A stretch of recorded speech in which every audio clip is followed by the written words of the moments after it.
Mayong gabi. Kambahaw. Bahaw gyud.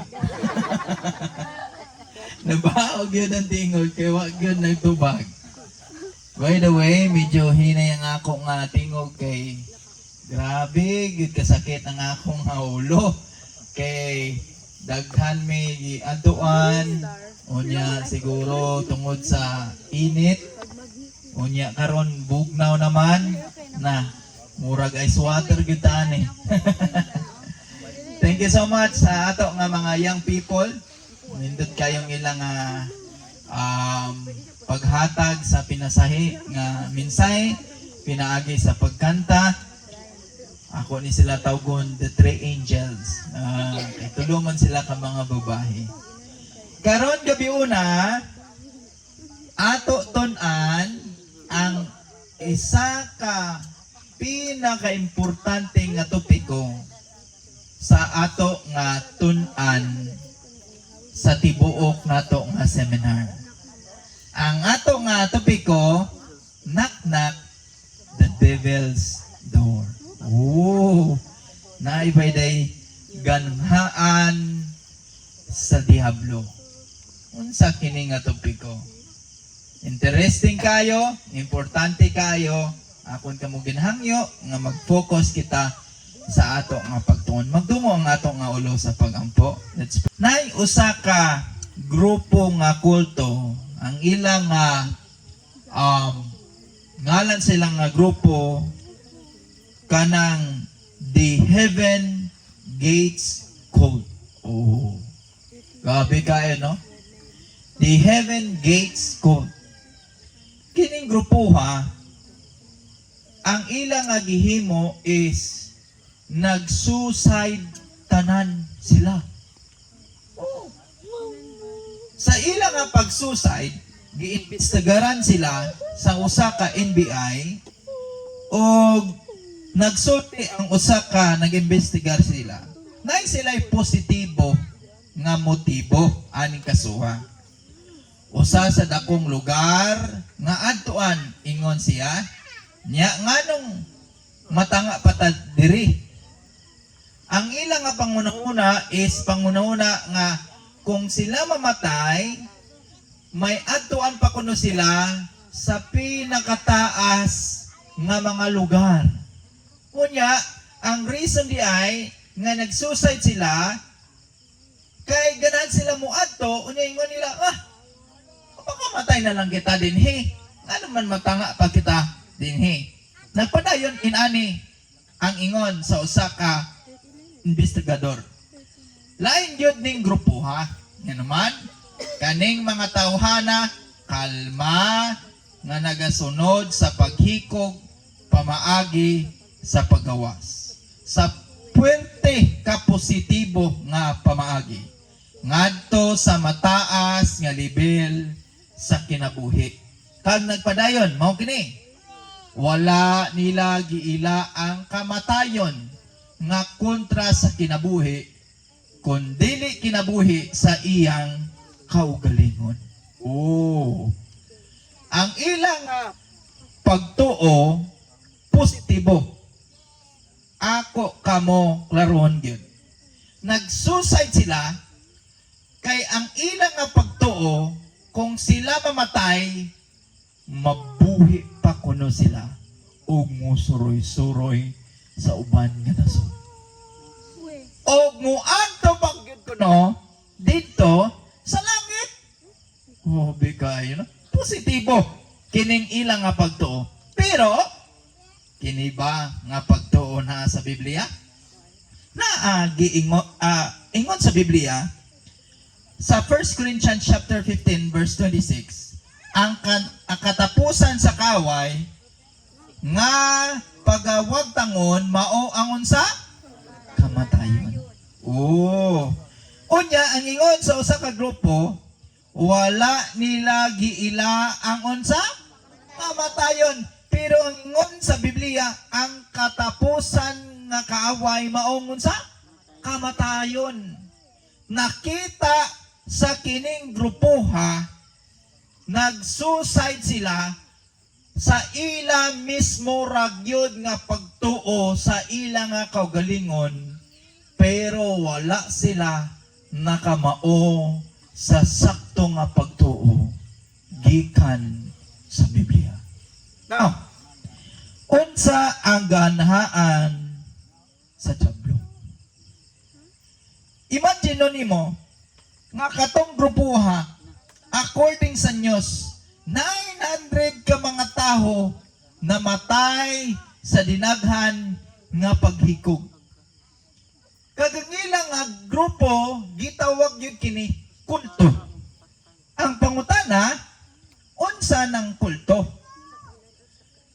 Ang tubag sa paglantaw sa Kristiyano, ang kulto bisan unsa nga grupo nga wala nagadawat kang kinsa Kristo nga Ginoo og manluluwas og sa Biblia nga pundasyon sa pagtuo. Mao nang meaning sa kulto. Unsa nato pag-ila sa kulto? Number 1. Ang una nga pag-ila sa kulto, ang kulto gasunod sa ulo nga taho kaysa kang Kristo. So ang kulto di ay ang ila ginasunod kun unsang mando sa tao, sa ilang leader, ila na sundon rather than sa ginasuti sa Ginoo gikan sa Biblia. Pero unsa gingon sa Ginoo? Kinsa dapat ang ato nga sundon? John chapter 14 verse 6, si Jesus miingon kaniya, ako mao ang unsa dalan og kamatuoran. So ang kulto nagasunod sa taho dili kay Kristo. Mao kana natalang sila sa ila nga pagtuo. Kinsang ato nga sundan dapat? Ingon sa John chapter 10 verse 4. Ingon niini, og sa gipagula niya ang iyang kaugalingong mga karniro.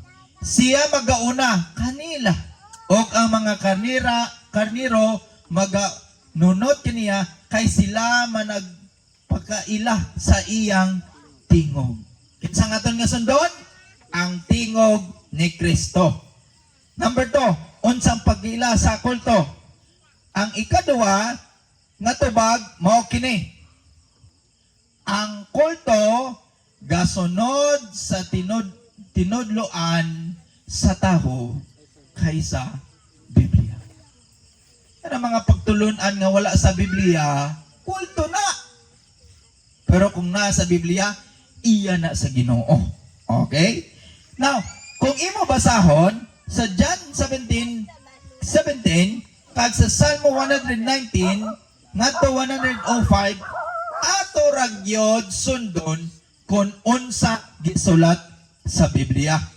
Now, katong mga grupuha ila gisunod ang ila ragyod nga pagtulunan nga wala sa Biblia. Unsa ingon sa Biblia? Proverbs 16 verse 25. Adunay usa ka dalan nga daw matarong alang sa tao. Apan ang katapusan niani mao ang dalan sa unsa? Kamatayon. Katong grupuha di ay sa ilang nga pangunahuna maayo sa ila.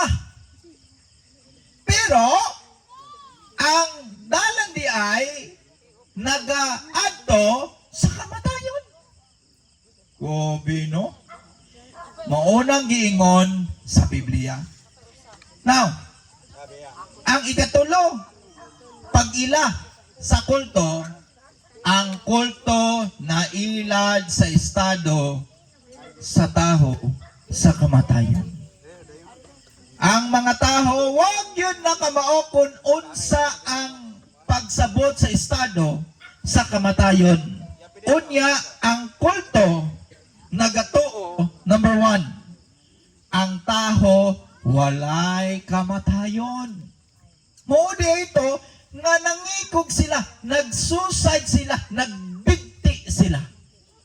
Nga naman, kay ang mga kulto, nagatuo ang taho, walay kamatayon. Kanang pagtulunan ng tao mamatay, unyang espiritu, musuroy-suroy ko no, walay na kamatayon. Kulto na nga pagtulunan. Unsa bagyod? Ang kulto nga pagtulunan, ang taho, Diyos. Gabi, no?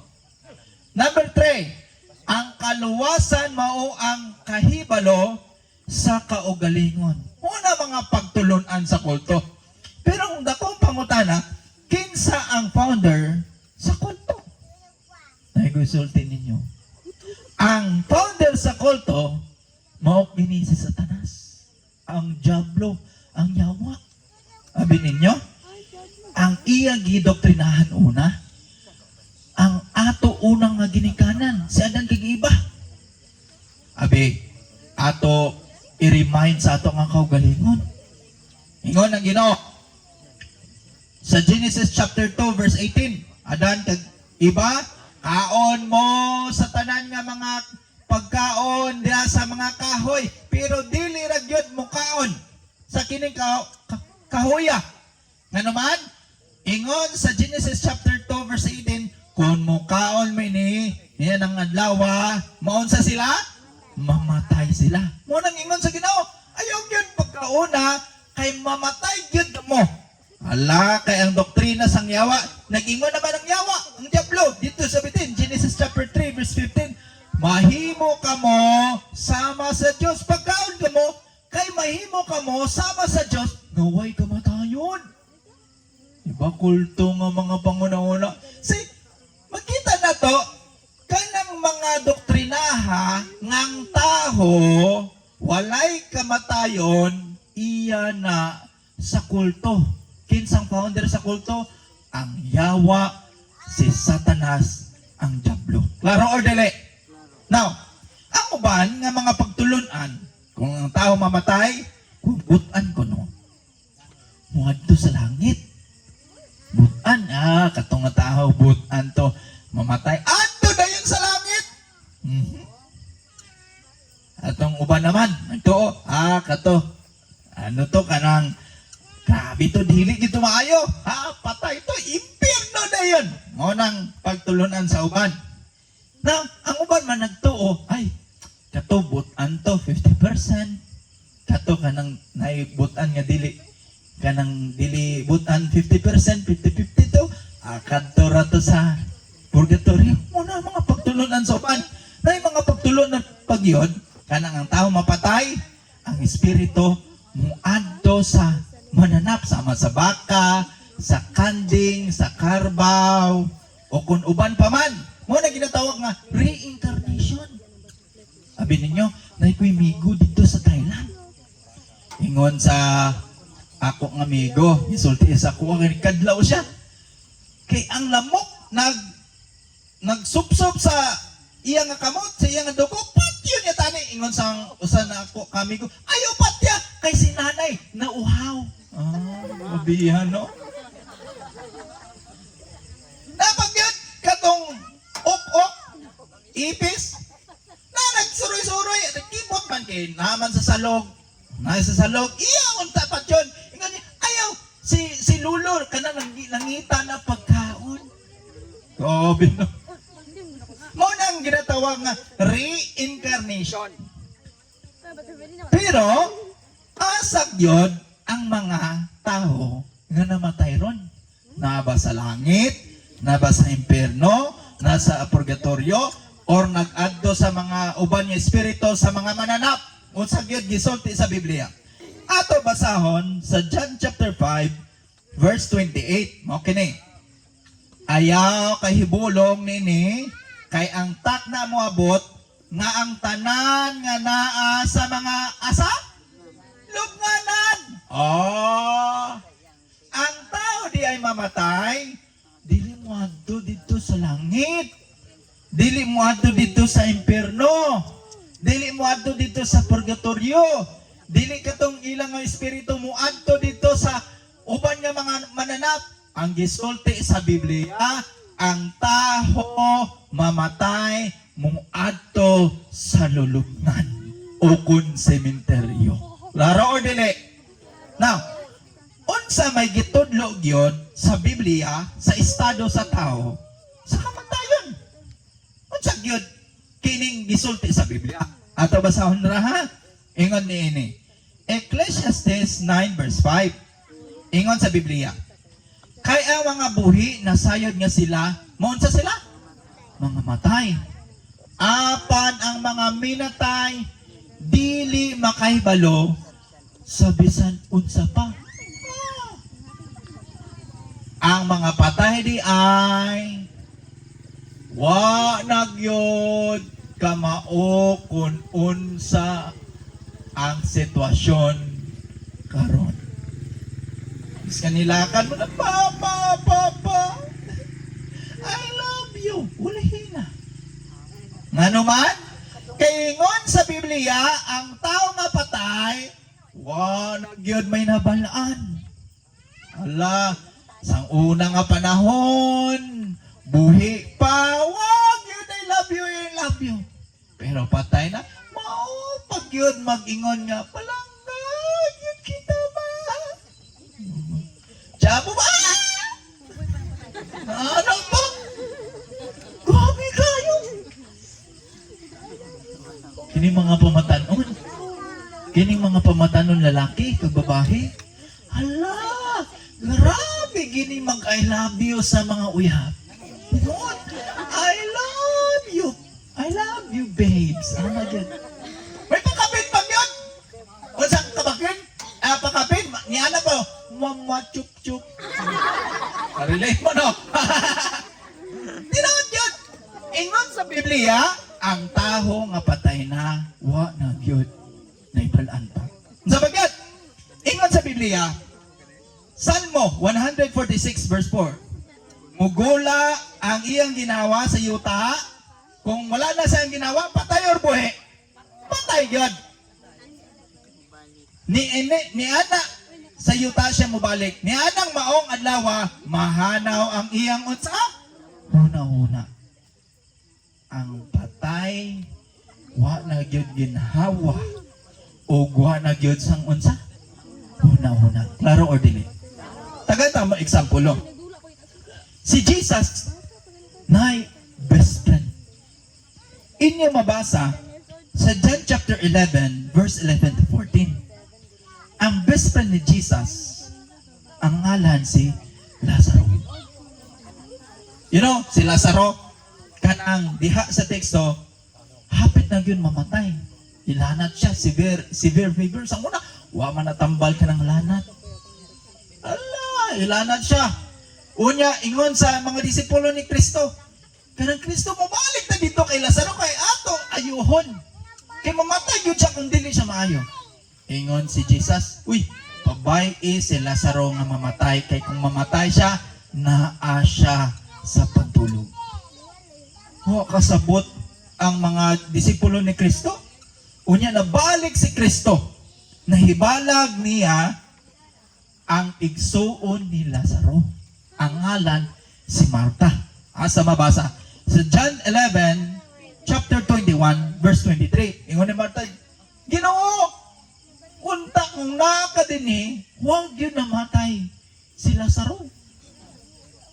Unya, si Marta, Kristiyano o followers ni Jesus Christ, unsa man ang pagtuon ni Marta. Sa verse 24, mao kining pagtuon ni Marta. Si Marta maingon kaniya, ako nahibalo nga nabanhaw siya sa pagkabanhaw sa unsang klaseng adlaw? Sa adlaw nga katapusan. Oh, si Marta nagtuo kay Jesus Christ. Unya si Marta mabanha ang iya nga igsoon nga sila sa mabanhaw sa ikaduha pa nga pagbalik ni Jesus. Pero kay naa pa man si Jesus, ang gihimo ni Jesus, nag-adto dito siya sa lulubngan ni Lazaro. Mabasa sa John chapter 11 verse 39. Ingon niya, Lazaro, guha dinha. Unya naguha si Lazaro, gikan sa asa lulubngan. Uy, si Lazaro butan or dili? Butan. Maayo nagtuo sa Ginoo, gisultian ni Jesus Christ. Lazaro guha din ha, na siya sa lulubngan gikan. Now, ang mga tao nagtuo nga ang tao nga butan unya mamatay muadto dito sa langit. Dili dihay tuod nga naman sila sa butan pero nagikan siya sa lulubngan. Munta mingon si Lazaro, mingon unta si Jesus, Lazaro guha din ha. Kung tinuod nga ang tao mamatay nga butan muadto sa langit, mingon si Lazaro, uy, Jesus, tana ko di sa langit, ari na ko diri. Pero naman gyapon si Lazaro dito sa lulubngan. Ipamatunan base sa kining istorya nga ang tao mamatay na atanan sa lulubngan. Klaro or dili? Okay. Now, ato madunggan permi kining dingog gikan sa lulubngan, kining mga ginatawag nga espirituhanon, delikado kayo sa mga sitwasyon, mag-istorya sa mga ginatawag nga kamatayan. Abi ninyo, ingon sa Bible, sa Isaiah chapter 8, verse 19 to 20, di na nako, basahon na, lawig na kayo.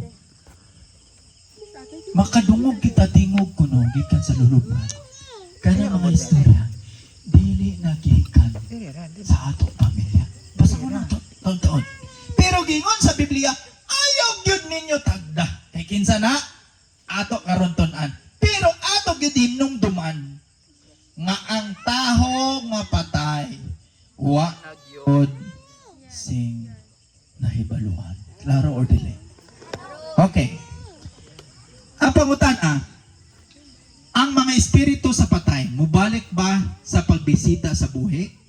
Kanang mga patay kuno kunya nanindog ko nung balahibo, kay nagpabatsag si Papa, si Mama, ano ba? Pero saan gigingon sa Biblia? Ingon sa Biblia, Job chapter 7 verse 9 to 10. Sama sa panganod nga muhurot o mapapas, mauusab ang manaog ngadto sa sihol, sa lulubngan, dili na mo balik sa asa? Ibabaw. Dahil sa verse 10, mong kinigingon, dili na siya mubalik sa iyang asa. Balay, ni makaila pa sa iyang mga Pinoy-anan. So, ang pangutana, ang patay ba mag-adto pa sa ilang balay? Dili nagyod. Maunang tubag sa Biblia. Sa pagkat, ingon sa Biblia, Job chapter 14 verse 12, mausap ang taho nga mamatay og dili na mo balik hangtod mawala ang kalangitan. So makita na to, suno sa Biblia ang espiritu sa mga patay dili mo balik sa pagbisita sa mga buhi. Klaro or dili? Unsa paggingon sa Biblia? Job chapter 16 verse 22, kay sa mudangat na ang pipila ka tuig, ako mupanaw ngadto sa dapit nga akong paggaadtuan sa walay na unsa pagbalik. Ang pangutana, kinsa to ang nagpabatyag sa inyo? Ariyo. Ang kaaway sang Ginoo. Unsa gingon sa Biblia? Revelation chapter 16 verse 14. Ay mga espiritu sila sa mga unsa? Yawa! Nga nagabuhat sa mga ilanan. Kanang makita nato sa TV, November 1. Diba, ante? Daghan, balita dahil si Noli De Castro, si Corina Sanchez, kanang White Lady, kuno nagpakita, kay ganahan sang hustisya, kay namatay siya. O Black Lady, unya na nagpakita, kay ganahan siya sang hustisya, mauna nangalag kuno siya. I tell you mga kaigsunan, ingon sa Biblia, katong mga taho nga sama gyud sa ato nga igsuon, higala o guban pa man, ingon sa Biblia, espiritu sila sa mga yawa nga nagabuhat sila sa mga unsa? Ilhanan. Sa bagyat. Now, unsa gyud kining kalag? Anong madunggan nato ba? Kaya uban kining kalag magsuroy-suroy pa kuno. Muadto sa uban nga nasod, di ba? Mo nang ato madunggan. Pero ang kamaturan, ang kalag mortal. Mag-ingon kita mortal, naay gyud kamatayon. Kaya kung mag-ingon kita nga ang kalag mo suroy-suroy, mamatay ang tao, mo suroy-suroy ang kalag, why na'y kamatayon? Unsa ganitong pagtulunan sa mga kulto, ang tao mapatay, mo adto pa kuno, iya na sa kulto o doktrina sa yawa. Pero ang kalag, mortal, gipasabot na ay kamatayon. Kinsa gid ni ang tinuod nga kalag? Ato basahon sa Biblia. Ezekiel chapter 18 verse 4. Ang kalag nga makasala, maun siya mamatay. Nga naman, sa unang nga panahon, ang Ginoo nag-ubra sa taho. O kini ang elemento. Genesis chapter 2 verse 7. O giomol ni Jehovah nga Dios ang taho gikan sa asa? Abog sa yuta.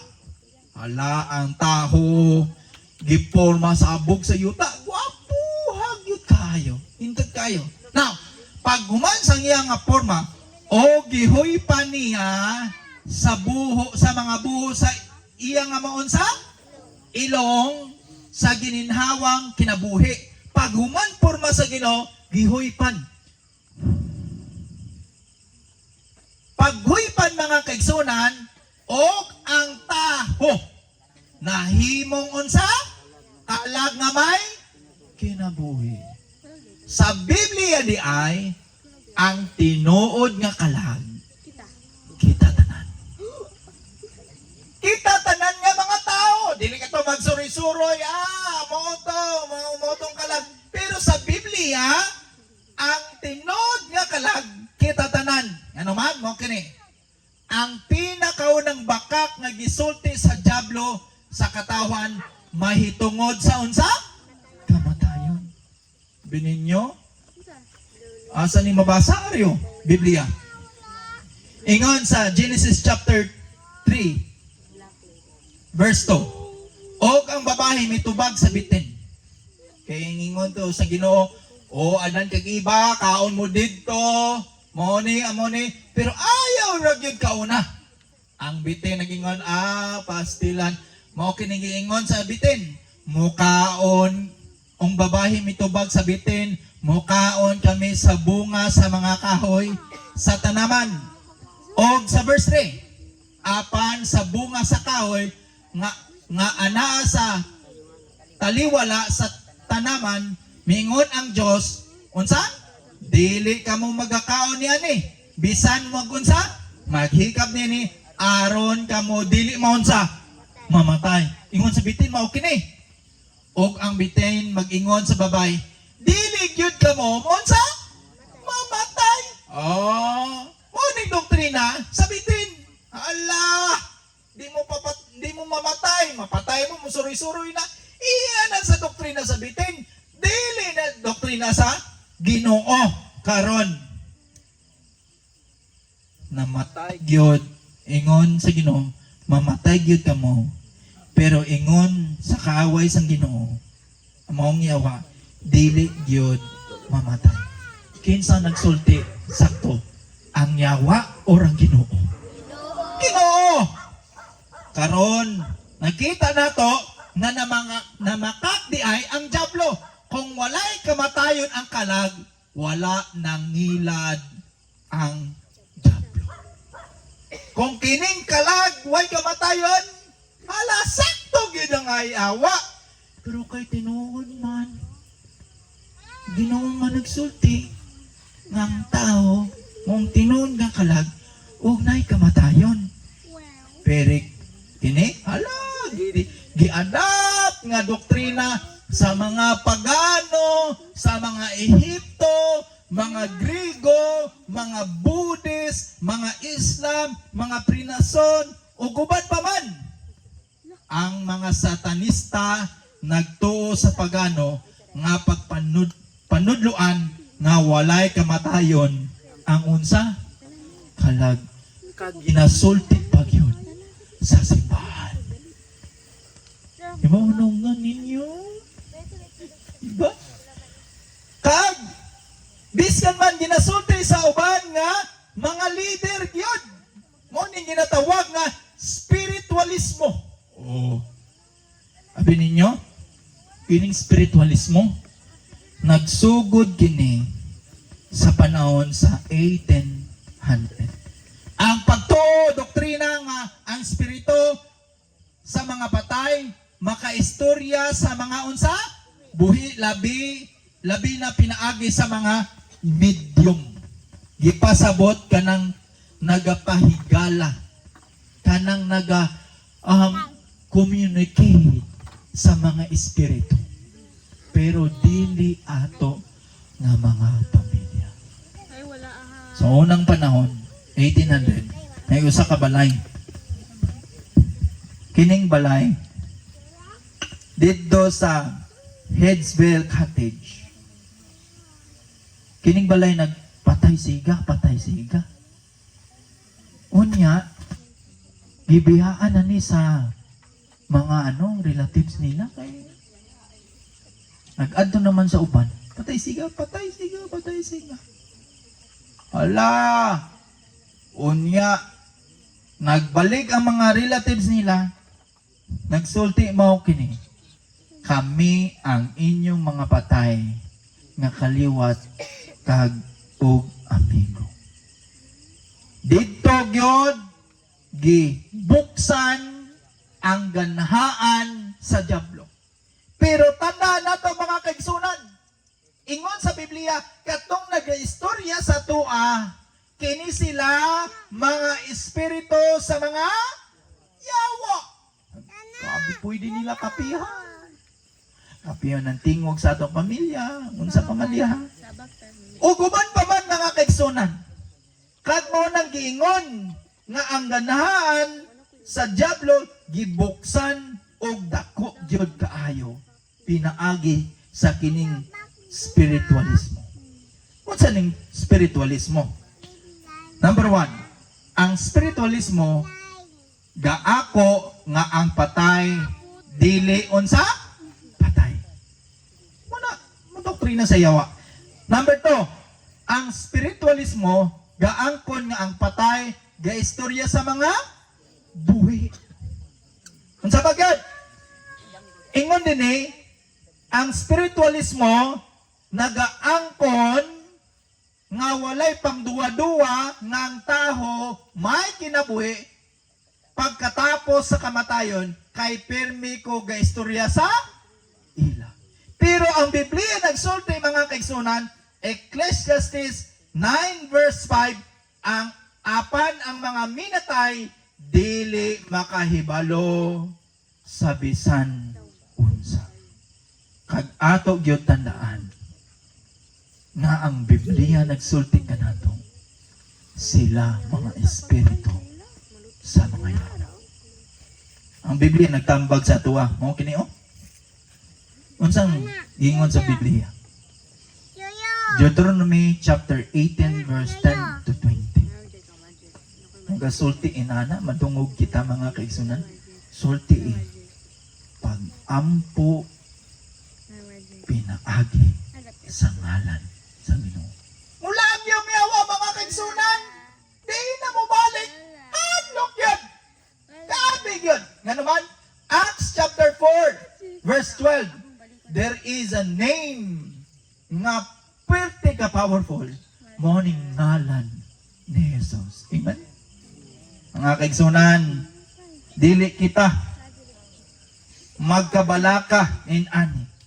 Ug ato gyud tandaan nga ang taho mamatay.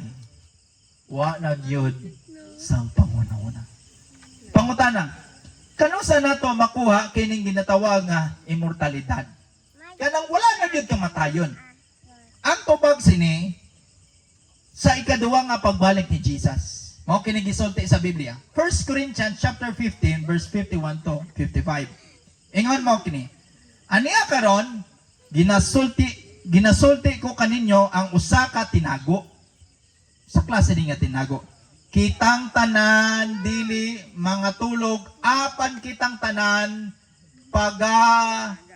alitan og nagpadayon sa kalit sa usa ka pamilok sa katapusan nga budyong kay patunggon ang budyong og ang mga minatay unsaon pagapabangunon nga dili na unsa madunoton og kita pagaalitan. Imagine no, ang tao patay nga madunoton buhion sa Ginoo og himuon sa Ginoo nga ang taho wa nagyod sa ginatawag kamatayon. Kag nagpadayon mao kini kay kining madunoton nga kinahanglan pagasuluban sa pagkadili bandinuton o kining may kamatayon kinahanglan pagasuluban sa unsa klase sa walay kamatayon. Mga kaigsunan kag mga kaigalaan, ato una-unaon nga ang Ginoo gyud hatagan kita sa ginatawag nga immortalidad way na gyud kamatayon sa iyang pagbalik. May mga pagtulunaan ba? Ganahan na ko isulti kini when at a time. Kanang espiritu ko no, mga anghel na. Balik. Ako no nadunggan, mga espiritu ko no nagpakita white, sama sa atong ginikanan, mga anghel na. Oy, pag sure oy. Unsa man giingon din ang mga namanulunda, dili unsa? Espiritu sa atong mga namatay nga mga hinigugma. Ang pangutana, gapakita bang manulunda sa mga taho? Ang tubag, oo. Okay? Ang pangutana, gapakita ba sila nga espiritu sa mga nangamatay nga hinigugma? Ang tubag, wala. Ang pangutana pagyod, unsaw nila pagpakita? Ngay duwa. Usa ka manulunda, literal gyod. Kag ikaduwa, usa ka dumuluong. Ang unang gyud literal gyud nga manulunda. Ang ikaduwa dumuluong sama sa usa ka abyan or taho. Obi no? Asa na mabasa sa Biblia, pastor? Atong basahon. Hebrews chapter 13 verse 2. Mao kinigingon. Ayaw kalimot sa pagpakita o gugma alang sa mga dumoloong. Kay tungod ini may uban nga sa wala na nila na hibalui na nakaabi-abi sa mga malunulunda sa kinsa? Sa Dios. Oy, katong moingon nga nagpakita nga ako nga ginikanan nga ako igsuon na himong angel. Dili to tinuod. Ngano man ang tinuod iya to sayawa. Kay ang anghel nagapakita gyud sama sa tinuod nga angel. Ikaduwa, sama sa usa ka dumuluong. Yan ay mga kaigsunan. Ato gyud kuptan ang promesa sa Ginoo. One day mubalik siya dinhi. Although ang atong alawas mapatay, sa dili pa mubalik si Jesus Christ, pero kung kita mutuo sa iya, banawon kita sa Ginoo og dalon kita didto sa langit. Atong edad 70, 80, 90, gamay ra na mga kaigsunan. Kung kita na yun mugtuo sa Ginoo, musunod sa Ginoo, og kuhaon niya kita, mamatay kita, kuhaon niya kita sa iya nga pagbalik, buhion kita, kuyog sa ato nga pamilya nga nagatuo diha ang Kristo, og dalon kita dito sa langit. Amen? Mga kaigsunan, kinsa ba nagtuo nga si Jesus mubalik kuyog sa iya nga promesa sa matag usa sa ato nga lihog asang tuo nato nga mga kamot. Kung kita mo tuo mga kaigsunan, ako kita hangyo nga manindog kita tanan ug kantahon nato ang atong nga closing song adto ta sa langit.